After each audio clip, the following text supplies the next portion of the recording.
Alan Jacobs, welcome to the show. Thanks for having me, Brett. So you've written a lot of books. The book I read was about reading, the pleasures of reading in an age of distraction. And you start off the book and you go after a guy who's had a big influence on reading in America. His name's Mortimer Adler. For those who aren't familiar with Mortimer, who was he? And then what's your beef with Morty and his idea about reading? Yeah, well, first of all, let me say Mortimer Adler was a great man in a lot of ways, but there's some downsides. So he was a little bit of the background might actually be useful just in the sense that he was a child of Jewish immigrants from Germany, went to Columbia University, sort of discovered this whole world of culture that he didn't know anything about before, and became a kind of an evangelist for the great books. Went to the University of Chicago, worked with Robert Maynard Hutchins, who was the president there, transformed that whole university. He was incredibly energetic and dynamic, but his cause was the great books. You know, he wrote a book called Aristotle for Everybody. He wanted everyone to be able to read those books. And in that time in American history, when tiny percentage of people went to university, it was a great sell. He wrote a book called How to Read a Book. And the subtitle of the first edition was something along the lines of How to Get a Liberal Education. And the idea is that, you don't have to be able to go to university. You don't have to go to the University of Chicago. You can be a great reader of great books. And the problem I have with that, it's great. As far as it goes, it's great. But the problem I have with that is that Adler didn't really recognize any other way to read a book except to read a great book and to give it your full attention and to underline and annotate. And the whole thing was so strenuous, and I think it really did get a lot of people interested in reading great books, but it also wore a lot of people out. They just got exhausted from the demands that he was placing on them. And I think for some people, that's counterproductive. For many people, that's counterproductive. Well, and you also criticize literary critic Harold Bloom for similar reasons. Yeah, Bloom had the same, why are you wasting your time on Harry Potter when you could be reading Shakespeare? And hey, I've taught literature for most of my life. I probably wouldn't have a job if we didn't read Shakespeare. But you don't read Shakespeare every single day, and you certainly don't read the tragedies every single day. Those are incredibly demanding. For the same reason you don't every night sit down and watch an Ingmar Bergman movie or 12 Years a Slave or something like that. You have to be able to give yourself a break from the demands of really great works of art. Great works of art ask a lot of us. And we're kidding ourselves if we think we can rise to that occasion every single day. So sometimes you ought to be reading Harry Potter instead of reading Shakespeare because you need a break. And I think both Bloom and Adler were reluctant to acknowledge that. So, I guess one of the big critiques that you had against these guys was like, okay, read these specific books. And your response, okay, that's fine. Those are great books. We all recognize that the Iliad is an amazing book. It's a great book to say a lot about. But you're saying that could also just sort of hamstring people. People might just be like, I can't do this. I don't want to. Or it sort of limits your reading where you feel like you have to plow through these things. Yeah. And you're not really getting anything out of it. Yeah, all of those things are true, right? On the one hand, it turns reading into, kind of eating your broccoli, that this is, I've got to make sure that I'm, eating healthily, and I've got to make sure that I'm reading healthily. And okay, but where's the pleasure in that? And my book is called The Pleasures of Reading in an Age of Distraction. And one of the things I want to emphasize is that it's really okay to read things that are for fun, because if you're only reading, in order to eat your intellectual broccoli, that's going to wear on you. And after a while, you're going to say, who needs that? And I think that's often how people lose the habit of reading. They lose the habit of reading because they make it so strenuous and so demanding, and they don't want to read anything that's not great. And then it just becomes exhausting. And after a while, they're like, maybe I'll just, watch some Netflix or something, because they're just worn out by the stress of it all. Well, so instead of just going through list, your advice to readers is to read at whim. Yeah. And then you make a distinction between lowercase Whim and uppercase Whim. Yeah. So what's going on there? Yeah. So I got this from the poet Randall Jarrell, who ended an essay that way: read at Whim. And Whim with capital W, WHIM is a kind of a principle or a policy. Let me tell you how I came onto this. What would happen is that year after year after year, so, I've been a college and university teacher for 35 years now. And I would have students who would come to my office and they would say, I'm about to graduate, but there's so many great things I haven't read yet. Give me a list of things to read. Give me a list of books that every educated person should have read, and they come in with their notebooks and they got their pens poised over the notebook, like, give me these things. And I would think, you're just finishing up 4 years of school. Give yourself a break. You don't have to do this now. You don't have to read according to an assignment or according to a list of approved texts. Enjoy your freedom. Go out there and follow your whim. And by that, I mean, follow that which really draws your spirit and your soul, and see where that takes you. If it turns out that you spend a year reading Stephen King novels or something like that, that's totally fine. That's not a problem. Read your Stephen King novels, but there are also really good novels. But whatever it happens to be, if you're reading young adult fiction for a year, read young adult fiction for a year. After a while, you're probably going to have enough of it. But don't go around making your reading life a kind of means of authenticating yourself, and as a serious person. It's just no way to live. And so I would always tell them, give yourself a break. Don't make a list. See where whim takes you. And so this capital Whim, I mean, what I think the difference between like whim, like when people think whim, they just think sort of randomness. Right. But it sounds like the whim that you're describing it's random, but also structured at the same time in a way. Well, what happens is that there's a kind of an emergent structure in a way, things emerge. So here's one of the things that I will tell people. I'll say, let's say you really love Tolkien and you've read Lord of the Rings like 10 times, and you're not sure you want to read the Lord of the Rings again. First of all, I will say rereading is always a good idea. It's always a good idea. But there may be times when you think, maybe I don't need an 11th reading of the Lord of the Rings. And so I'll say, well, then let's move upstream a little bit. Why don't you ask yourself, what did Tolkien read? What did he love? If you love Tolkien's writing, what writing did Tolkien love? And kind of go upstream of him and find out what he read. And in that way, you're doing something that is really substantial. I mean, you're learning about some new things, some important things that are really valuable, but you're also kind of following whatever it is in your spirit that responded to Lord of the Rings. You're taking it to that, that next level. Yeah, we do this series on the site called The Libraries of Famous Men, where we take some great, person from history. It could be like, we've done Bruce Lee, we've done Ernest Hemingway, we've done Theodore Roosevelt, and we look at their libraries and like the books that they read. Because I think there's a quote I read somewhere. It's like, if you really want to find out about someone you look up to, like, don't read what they wrote, like read what they read, because that's what shaped them.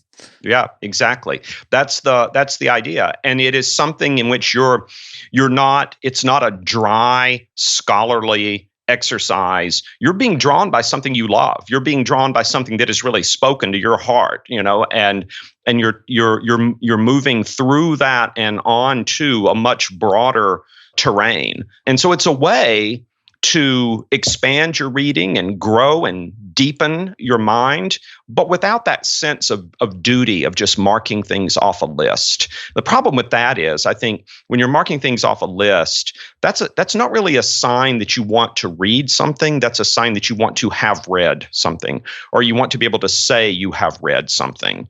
And if that's all that matters, then hey, just go and read the Wikipedia's plot summary, save yourself some time.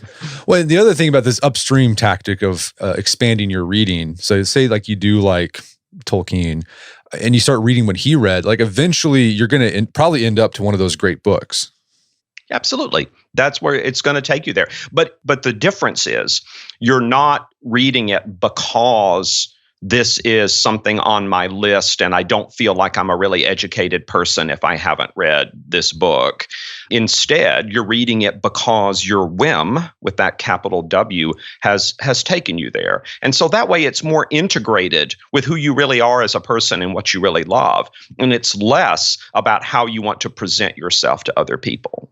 Yeah, so I've done this before, this going upstream, but in a different way. So my favorite novel of all time, I've said this before on the podcast lots of times, is Larry McMurtry's Lonesome Dove. Yeah. And then I started reading his, I've read that thing like 5 times, but then I was like, I got to read the prequels. So I started reading Dead Man's Walk and Comanche Moon. And then I started learning about I was like, these Comanche Indians, I didn't know about this. And so I was like, I went on Amazon and just started books about Comanche Indians. And that's how I discovered Empire of the Summer Moon. Fantastic book. It was one of the best books I've read. Right. But you wouldn't have discovered it if you hadn't been actually reading at Whim, right? You were not thinking, oh, let me see, I've read this Larry McMurtry book. Now I need to read all the other books that were well reviewed that year. Instead, you were following up something that was really drawing you on. In a way, you're just obeying your own curiosity. And that's a much better guide to reading than having a list that somebody else has given you. So we've talked about Harold Bloom, how he's very stringent about his idea of what reading should look like. But in your book, you talk about other literary giants who kind of agreed with your advice about reading at Whim. Yeah. My favorite writer, and the writer that I've come back to more than any other over the years, is the poet W.H. Auden.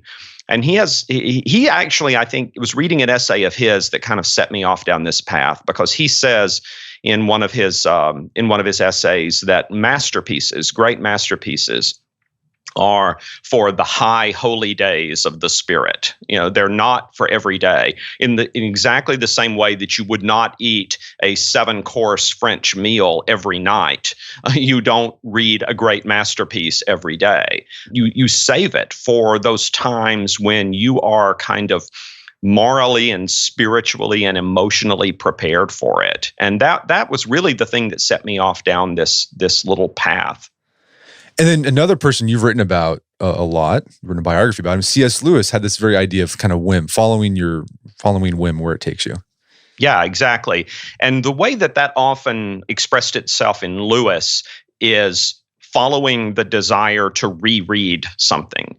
All of his favorite books he read over and over and over again. And in fact, he felt so strongly the love of rereading that he would say, sometimes I have to ration myself and not allow myself another rereading yet. I got to wait a few more months before I can reread this again. And Lewis felt Lewis was incredibly widely read, but for someone who read as widely as he did, it's surprising how often he emphasized the value of returning over and over again to the same books if those books are ones that really nourish your heart and soul. And one of those things that sort of inadvertent consequences of like book list is that it discourages rereadings. People are like, well, I don't have time to reread. I got to get to the next one here. Exactly. That's wanting to have read. That's wanting not to read, but to have read. You can say, look, here's the list. Here's how many books I read in 2019, and okay, but maybe if instead of reading 123 books in 2019, what if you had read 7 books, but you read each of them 3 times? You might actually be way better off. If you chose those books well, you might actually have had a more intellectually nourishing year than you're reading your 123 books. I think when people get locked into that, I try to gently suggest, when I say locked in, I mean locked into that idea of getting through a certain number of books. That's a terrible phrase if you love reading, by the way, getting through. I don't want to get through it. I want to enjoy it. I want to relish it. But if you're thinking in terms of getting through books, I will gently suggest maybe you should reconsider your life choices a bit. Like what is it? What are you chasing? What is it that's flogging you? Something is driving you in a way that doesn't seem altogether healthy to me. Yeah, so I read that many books, but it's because it's my job, right? To prepare for a podcast. So I have to crank through like a book, 2 books a week. But then I also have like my pleasure reading that I do. Right. And it's not that many. And I don't know. It's like, so yeah, whenever I tell, I always post, I'm like, hey, I read this many books. Here are my favorites. People are like, oh, how do you do it? And it's like, well, it's my job. If like, you wouldn't ask a plumber, like, how do you fix 120 toilets in a year? You know, I can only, yeah, right. So well, that's my job, man. Yeah, yeah. Same thing for me, right? As a teacher, I mean, I'm teaching classes right now that I've never taught before. Some of the stuff I've read before, some of the stuff I haven't. But those kind of demands are, my job and your job are kind of interesting in this regard, because we can't just read it to get through it. We have to read it well enough that we can talk to other people about it and not make fools of ourselves, you know? Right. And so that's a bit of pressure on us, but that's not bad pressure, right? I mean, it's kind of forces you to be attentive in ways that ultimately make reading that book more rewarding than it would be if you were just trying to get from the first page to the last page as fast as you can. So one idea I came across, I don't know where I saw it at, but I really like the idea about rereading books, is someone talked about creating a liturgical calendar for your reading. So there's like certain seasons, like you're going to read, like during the winter, you're going to read this book, or during the fall, you're going to read. And I really like that idea. Yeah, it's interesting. I think I'm not sure that's whimmy enough for me. You know, I mean, like, what if I don't feel like doing it then? Sure. You know, what if I feel like doing something else? But I'm willing to give in on that just a little bit, simply because the value of rereading is so rarely acknowledged that anytime people are acknowledging that, I'm 100% in favor. Well, what do you think the value of rereading is? Well, there's a lot. I mean, first of all, if it's a really worthwhile book, and books can be worthwhile in 1,000 different ways, you're never going to get everything important out of it on a first reading. But then, in addition to that, you go through different stages of life, and in those different stages of life, books speak to you in dramatically different ways. I remember once I used to teach Tolstoy's Anna Karenina almost every year. And one year I was reading it, and I came across a passage which totally knocked me out. And I couldn't even remember having read it before. I'd like taught the book 6 or 7 times, and I had completely passed over this particular passage. And it's a passage where one of the two protagonists, a man named Konstantin Levin, his wife Kitty has just given birth to their first child. And he picks up his newborn son, and the first thing he thinks is, now the world has so many ways to hurt me. And it's just an incredibly powerful scene. Why didn't I notice it before? Because I hadn't had children before. It was as soon as my son was born, I saw that passage in a way that, it had been irrelevant to me before, because it was so disconnected from my experience.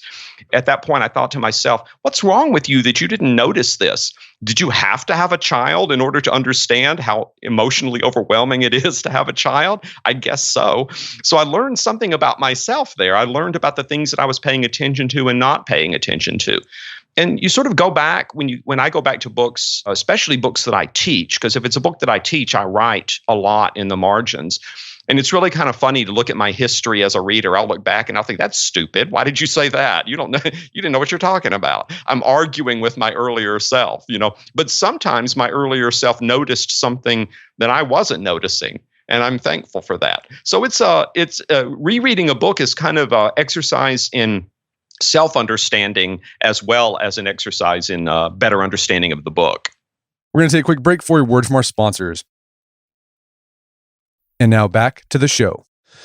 So another way, as you're talking about reading about whim, one of the ways that I've found to inject whim into my reading is actually going into a bookstore, which is becoming less frequent, because people go on Amazon, and like Amazon gives you these recommendations, but they're all algorithm based. Yep. So absolutely. It seems like whim, but it's like, okay, Amazon, Jeff Bezos has figured out like what I want to read. So it doesn't feel serendipitous, but I love going into a bookstore, like a Barnes & Noble, or even better, like a used bookstore.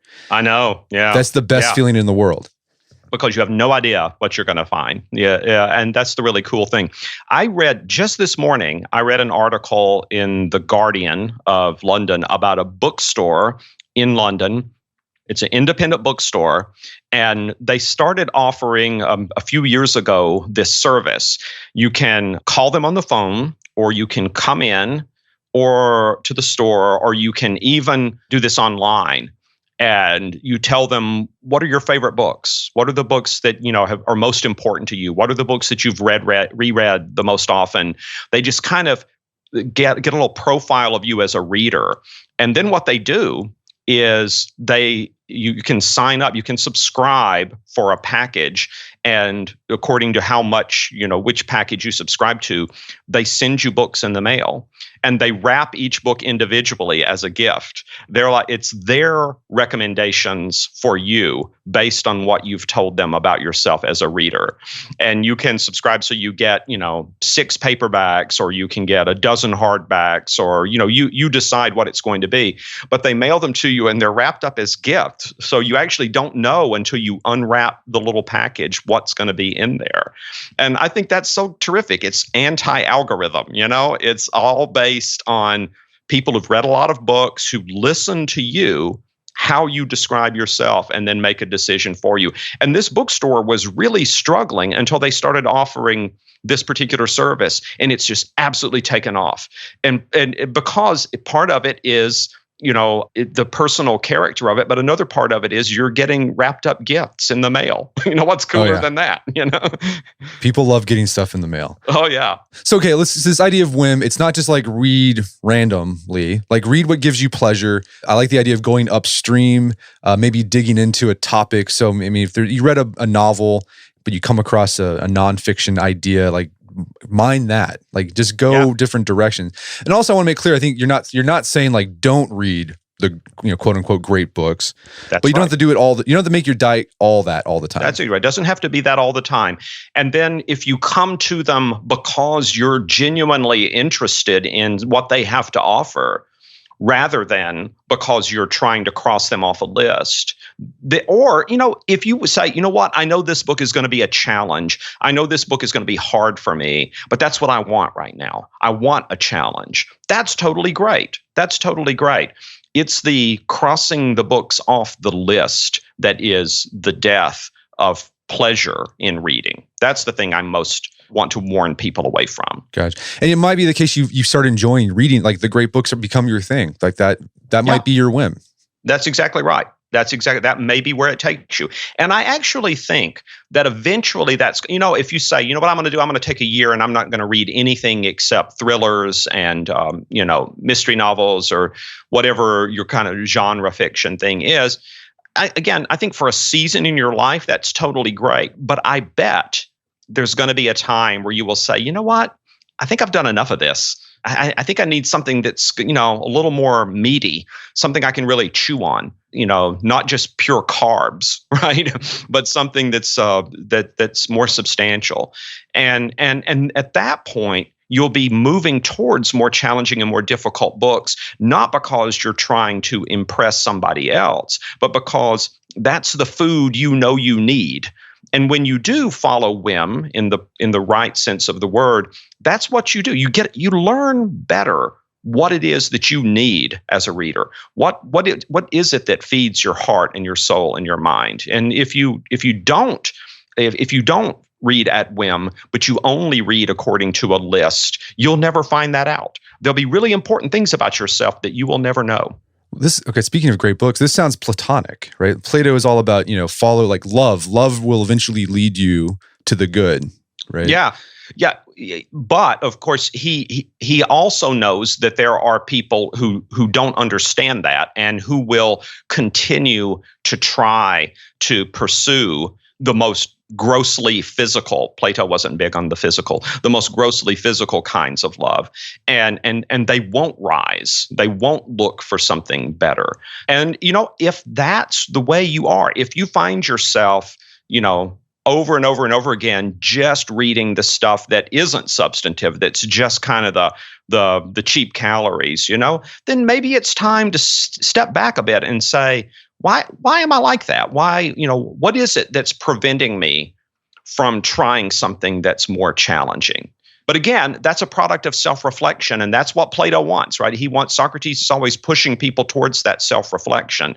So whim, with the capital W, is actually not, as you said earlier, Brett, it's not random. Whim is something that will lead you to self-reflection and a better understanding of who you are as a reader and who you really want to be. Yeah, you have to know what you like, and a lot of people don't know what they like. Right. That's right. And for a lot of people, they allow this is especially easy when you're in a world of social media and then also algorithmic recommendations of the kind you mentioned earlier, the algorithmic recommendations you get from Amazon, especially. They don't know what they like because they're never pausing to think, what do I really want? Instead, they're just responding to whatever the world is putting right in front of them.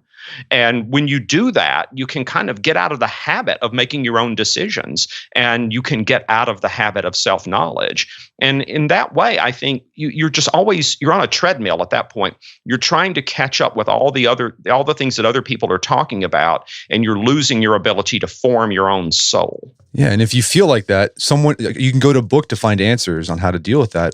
Walt Whitman, Henry David Thoreau, Emerson, they wrote about these ideas of knowing what you like, what you love in life. Yeah. I mean, you may think you know what self-reliance is, but if you read Emerson on self-reliance, it's a completely different thing than most of us think self-reliance is. Yeah. So we've talked about this idea of just make reading pleasurable again. Don't make it something that you beat yourself up with, like a hair shirt you put on. Right. So let's talk this idea of reading in the age of distraction. Because that's another complaint that people have is not only, reading just seems like a hard thing. I feel like I could read these books. The other thing is, well, how do I find the mental space to read when there's so many things distracting me? Right. So people have developed tactics or techniques that allow them to read more deeply. And one thing you talk about in your book is ebooks. Yeah. What's your take on ebooks? Do you think they help or hinder reading, make it more distracting, better? What say you? Yeah. So my history with that is kind of interesting. I was a pretty early adopter of Twitter. I got on Twitter in 2007 and really made some friends there and connected with that. I deleted Facebook the same month that I started Twitter. So I've never been in the Facebook world. But with that, plus, just all the things that were always coming across my computer, even though I was a professor of literature, I started noticing how my attention span was shortening. It was getting worse and worse, and I was more and more inclined to turn aside and to see what was happening online. All the content farms are just, recycling stuff like crazy. And I was really starting to worry about myself. And around that time, because I'm just interested in technology in general, I decided I would buy a Kindle. It was one of the first Kindles. And what I found was that for me, the Kindle was enormously helpful. I'd gotten sort of addicted to screens, and it was a screen.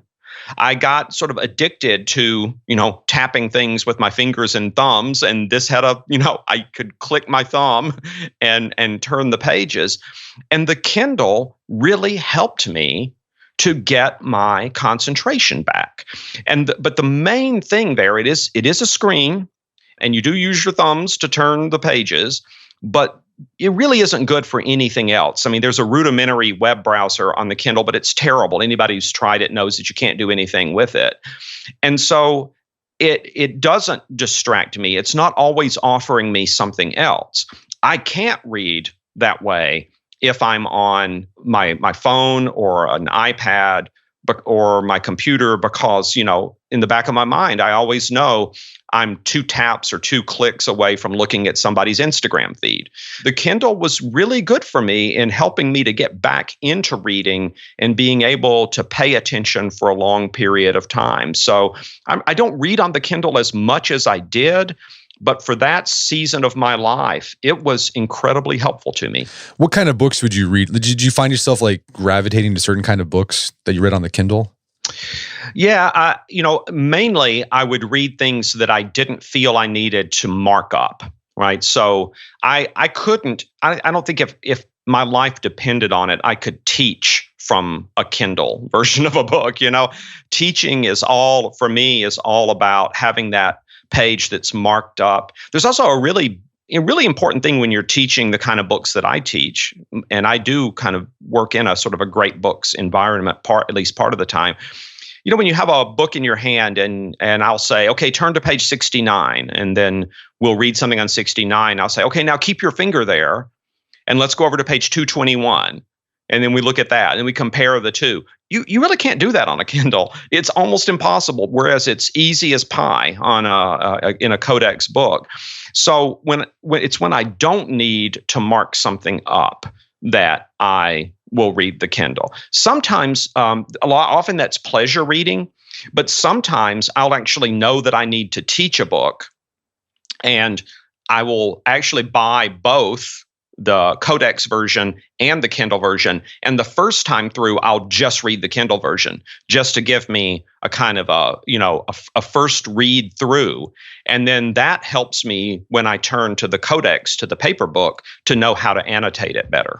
Yeah. So the Kindle kind of can eliminate Whim a bit. I like that idea where, you with a paperback book, you can, go to one place, they go back. What I love about books is you can just I can go, I have, my shelves full of books. I can just grab a random book and just open it to a random place and read something. I can't do that with a Kindle. Now, I mean, there's a lot more clicks involved with that, right? That's also one of the things that I tell my students sometimes when they're not sure, they're going to do research for a topic and they're not really sure exactly what they need. I tell them, look, don't go to the library's webpage and search that way, or if you do, only do it for the very first book or the very first article on your list. Once you've got that, go to the library, because what you're going to do, you go to pick a book off the shelf and look at the 5 books to the left of it and look at the 5 books to the right of it and look at the books just above and just below. You're actually getting this really rich context for all the things that people might write about this particular subject. And that's almost impossible to replicate online. So when students are really trying to generate ideas, I tell them, go to the library. Don't just look it up on your laptop. Go to the library. So you mentioned one of the downsides of a Kindle is you can't really, it's hard, you can highlight things in Kindle, but that's about it. You have a whole section, which I love. I love when people talk about how there's sort of systems they develop to annotating and marginalia and all that stuff. Because what I love about that, it allows you, when you write in a book, it allows you to have a dialogue with the writer. Yep. You have the dialogue with the writer. And then, as I said, if you go back and read that book again later, you can have that dialogue with your earlier self as well. So I like to, so if all you can do in a Kindle is highlight, and one thing about highlighting is that there's a lot of research on this, that highlighting does not aid retention. It does not help your memory. There's no difference between people who highlight and people who make no highlights at all in terms of what they remember later on. Now, I might highlight sometimes because it makes it faster for me when I'm in class to find the passage that I want to read out loud. But when I'm actually reading and interacting with the book, it's just I have my little syntax. If I think a passage is really brilliant, I will put a star next to it. If I think the passage is really interesting, but I'm not sure what I think about it, or it's a surprising idea, I'll put an exclamation point. If I doubt that what the person says is right, I'll put a question mark. And if I'm absolutely convinced the person is wrong, I put BS next to it. Right? And just that kind of and then sometimes I'll go back later on and I'll change my mind.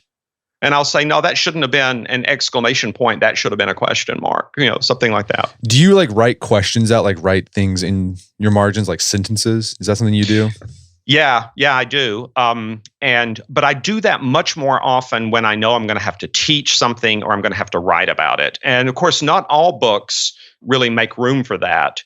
So I keep sticky notes around. And when I have something a little longer to write, I'll write it on the sticky note and then put it on the relevant page. And that's also good because those are easy to find. I wouldn't be doing that if I didn't think this was a passage that I really needed to think about. So it helps me to go back and discover the most important passages. And do you do this if you're reading a Stephen King novel? No. When I'm reading a novel, just for fun or just for just for my own personal satisfaction, I'll do that more often than not on the Kindle. And then, if there's a really interesting passage, I'll highlight it and then I can go back and look at it later on. But that's not the main way that I'm engaging with that story. I really want to be absorbed in the story. And every time you stop to make a note, you're kind of lifting yourself out of the story a little bit. And that's not the best thing for many novels. Well, speaking of the Kindle highlight feature, one thing that bugs me, and you talk about this in the books, I'm glad you did, was that they had that feature where it'll show, while you're reading on your Kindle, it'll show you like passages that were highlighted the most. Yeah, it drives me crazy. It drives me because I'm like, you just ruined it. Like now I think, this is important, and if it wasn't there, I probably wouldn't have think it was that important. Right. Oh, but here's the one thing: when you look at that, popular highlights in any book, all of the popular highlights are in the first 15 pages. Yes, it's hilarious. After that, nobody's commenting on anything. You can see when people gave up. Yeah, exactly. So another tactic people have developed when they had this idea, okay, I'm super distracted, I don't have much time to read, I got to get through this list of books. People talk about, if I learn how to speed read, this will get me through. What do you think about speed reading? Well, first of all, speed reading really doesn't work. Not the way that people think that it does. There's a lot of studies on this. There are just simply limitations on how our eyes work. Our ability to scan particular passages of text that mean that you really can't speed it up that much. But even if it did work, I'm not sure it's the best way for people to do what they need to do. Because look, I've been in that situation many times too, where I have to get a quick grasp on something. I don't have time to sit down with my pencil in my hand and annotate carefully. I mean, sometimes there just aren't enough hours in the day. So when I'm in that situation, let's say it's an article, it's a long, kind of complicated article on a difficult subject. And I'm not sure what exactly is in it. I'm not sure how important it's going to be.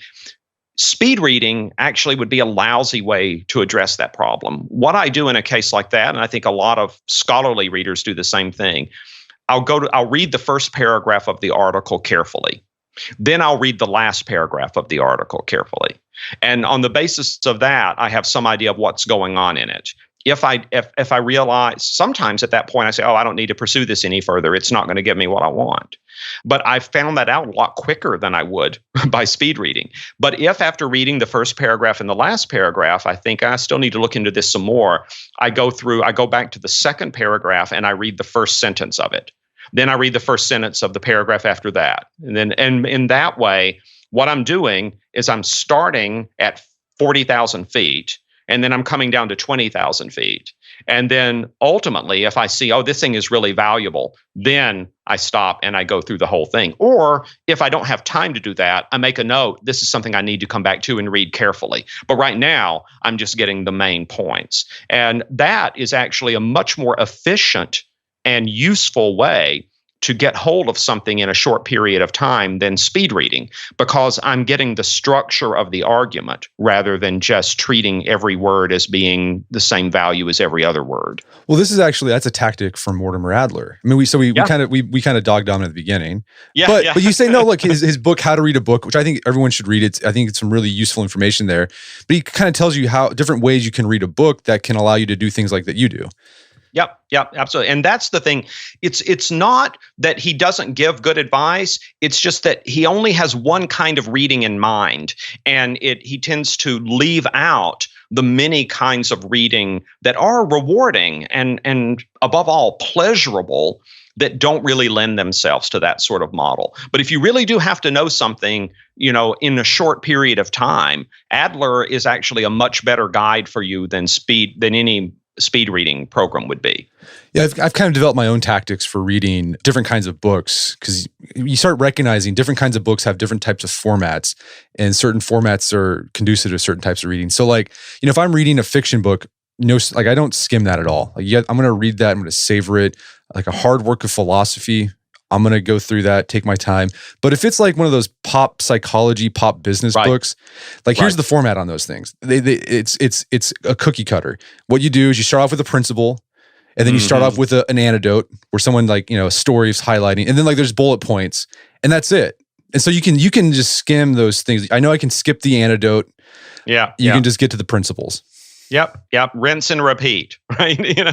Yeah, that's how they're put together. And, there's a reason for that. The publishing industry knows that that's the sort of thing that works, but you don't have to read it in the way that it's written. You can read it in the way that works for you. Yeah. So and another thing too, once you start reading those books, you realize they all talk about the marshmallow experiment. Oh yeah. And so I know. You just deferred gratification, right? Yeah. Or the gorilla, the invisible gorilla, like the gorilla that nobody sees bouncing the basketballs. So, once you know those, like if you know those, you can just like skip through that. Okay, done. Yeah. There's there's the Stanley Milgram obedience to authority experiments. There's the Stanford prison experiment. Yeah, it's about 5 experiments. Yeah. It's in every one of those books. I thought about writing a book where it's like all the experiments you need to know to like get through any business pop psychology book as quickly as possible. Yeah, that's great. So you don't have to read every book the same, and you can skim stuff if you want, if you think it's conducive. What's your take about finishing or not finishing books? Yeah, that's a funny thing, because when I was up until I was maybe in my early 20s, I finished every book that I started. And it was at one point, I was reading a book, a novel by William Gaddis called The Recognitions, and it's over 1,000 pages long. And I was just flogging myself through this book. I wasn't getting it. I really probably wasn't the right reader for that book, especially at that time in my life. And I was just so miserable, but I was like, but I have to finish. But I couldn't read anything else because this thing was like the albatross around my neck. And I remember getting to page 666, The Mark of the Beast, and I thought, the hell with this thing. I'm not going to finish it. And it was like one of the most liberating moments of my life, because I realized, no, I gave it a good shot. And I gave it more than a good shot. There was no value added for me in flogging myself all the way to the end of this thing. It's totally fine if I set it aside. And, I have a friend, Austin Kleon, the guy who wrote Steal Like an Artist and Show Your Work and Keep Going. And Austin's a big fan of setting aside books that they're just not doing anything for him. And I love the way he talks about it. He says, what he tells people when he sets a book aside like that, he said, yeah, that one's not for me. He's not saying it's a bad book. He's not saying it's a useless book. He's just saying, yeah, I'm probably not the right reader for that book. That one's not really for me. And I really like that attitude, because not everything is going to be for me. Not everything is going to be for you. There are some things that we're just not going to be able to get our heads around, even if everybody else likes it. It's just not for me. And that's okay. Yeah, so I've always been like a big finisher of books too, because I'm always like, maybe there might be some gem.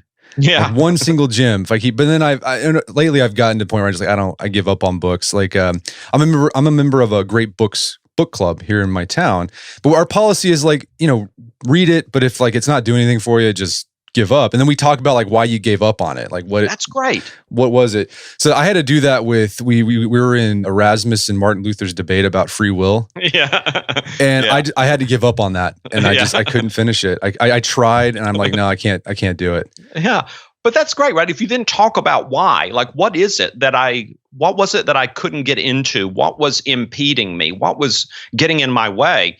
You learn something about yourself as a reader, but you also learn something about that book. Maybe you learned something in that case about just how differently people made arguments in the 16th century than we make arguments today. There's a lot to be learned from understanding why something was not for you. Yeah. And we had to give up. So we read books to our kids. Well, speaking of like just sort of savoring books, reading books out loud is a whole different reading experience. Oh, it is. So we started reading The Secret Garden last year. Great. And like we tried to get through, but then like we were almost like a quarter left and we just couldn't do it anymore. Because it was all about, Dickens such a great boy. And like it'd be like a chapter about a sprout growing. And we just like, no, we can't do it. Yeah. So we just gave up. And it was funny, my daughter like picked it up and threw it in disgust. And we switched over. John Bellairs, we're really into his series of books. We've been liking that. Yeah, that's great. I love, when I was a kid, I grew up in a weird house in that, nobody in my family had even graduated from high school. But everybody was a reader. They mainly read pulp fiction, so our house was just full of books, thousands of books, but they were all like science fiction, mysteries, westerns, romances. My mom read the romances. My grandmother read mysteries. My father read science fiction and westerns, and the house was just full of those things. And I started picking those up when I was like 4 or 5 years old. And I kind of went straight from Dr. Seuss to Louis L'Amour and Robert A. Heinlein, and I didn't read any of the children's classics. And so when our son was born, that was such a great thing for me, because all of those books that I never read when I was a kid, I was able to read to him. And it was, I think he liked it, but I think I liked it more than he did. Yeah, reading kids' books as an adult, that's an interesting reading experience as well. It really is. Yeah, it really is. This is just kind of a random thing, but I had a friend whose son, he was actually my son's best friend when they were little. And he was a really bright young man, or boy. He was a really bright boy, but he couldn't learn to read. And he was getting into second grade. He couldn't read at all. And his parents, this doesn't make any sense. He's not dyslexic. He doesn't have any of the usual, the common issues. What's the deal? And at some point, a teacher said, I think he can read. I think you need to talk to him. And so they sat him down and they talked to him, and he tearfully confessed that he did indeed know how to read. Well, then why won't you read? They said, what's the problem? He said, if I read on my own, then you won't read books to me anymore. Oh man, that's sad. And then they said, no, we'll read books to you. We'll read them until you're 21, if that's what you want. And then he was okay. But he really thought that once you learn to read for yourself, then you weren't allowed to be read to anymore. And they just had no idea he was thinking that. Well, speaking of, a lot of parents are, they want to raise readers, but like this idea of reading at whim, like inculcating that in yourself so your kids see that and they see that reading is just something fun they do, and like let them read what they want to read. I mean, within reason. I mean, within reason. But if they want to read Captain Underpants, like my kid, my son, he's like 9. He's into those little graphic novel type things. Loves them, but he's reading all the time. I'm like, hey, great. Yeah. Absolutely. My son was really big in horrible histories. That was one of his big things when he was little, and that's totally fine, right? What a lot of this is a really important thing to think about here is that what do you want your kids to associate reading with? Do you want them to associate it with drudgery and pain and just being flogged, basically, to do this? Or do you want them to associate it with pleasure and delight and humor? If they associate it with pleasure and delight and humor, they're much more likely to be readers as adults. And that when they get to the point where they're ready to pursue something that is more interesting, a little deeper, a little wiser, a little more challenging, they'll be prepared to do that. They won't be afraid to do that because they have positive associations with reading. I think we do a lot of damage when we overly police our kids' reading to try to make sure that they're only reading really, really worthwhile things, because then it does become for them the same as eating their broccoli, and that's not a great idea. Well, speaking of kids, do you think readers are born or made? Or is it both? Yeah. I mean, I think it's some of both. I mean, I think that there are some people for whom reading is, as Steven Pinker says in one of his books, language is hardwired, but reading is bolted on. And I think that's true. And sometimes, that's a kind of an awkward connection. And there are some people who are just not cognitively wired to process reading. It's just difficult for them. And that's totally fine, right? I mean, a lot of these people are fantastic at other things that are equally intellectually challenging. It's totally fine. But if you are capable of processing it, if you've got that kind of, that your mind works that way, then I think the most important thing is, what are the examples that you see as you're growing up? And so, I am a reader now because my parent, and I'm a college professor now because my parents, who did not even have a high school education, read all the time. And it seemed normal to me that the really funny thing, by the way, is that the TV was on in our house like 24 hours a day. My dad would never allow the television to be turned off. I remember one time we went on vacation and he left the television on when we were away on vacation. But nobody looked at it. It was just kind of background noise. It was like white noise in the background. Everybody was reading. And that seemed normal to me. And because it seemed normal to me, I developed the habit myself, and it's lasted me a lifetime. Well, Alan, this has been a great conversation. Where can people go to learn more about the book and the rest of your work? Well, thanks for asking. Yeah, my website is ajayjay.org, and that contains links to all of the books and places where you may buy them and things like that. And I'm also on Twitter as AJ, AYJAY. Fantastic. Well, Alan Jacobs, thanks for your time. It's been a pleasure. It's been great, Brett. Thanks. My guest today was Alan Jacobs. He's the author of the book, The Pleasures of Reading in an Age of Distraction. It's available on Amazon.com and bookstores everywhere. Also, check out our show notes at aom.is/pleasures of reading, where you can find links to resources where you delve deeper into this topic.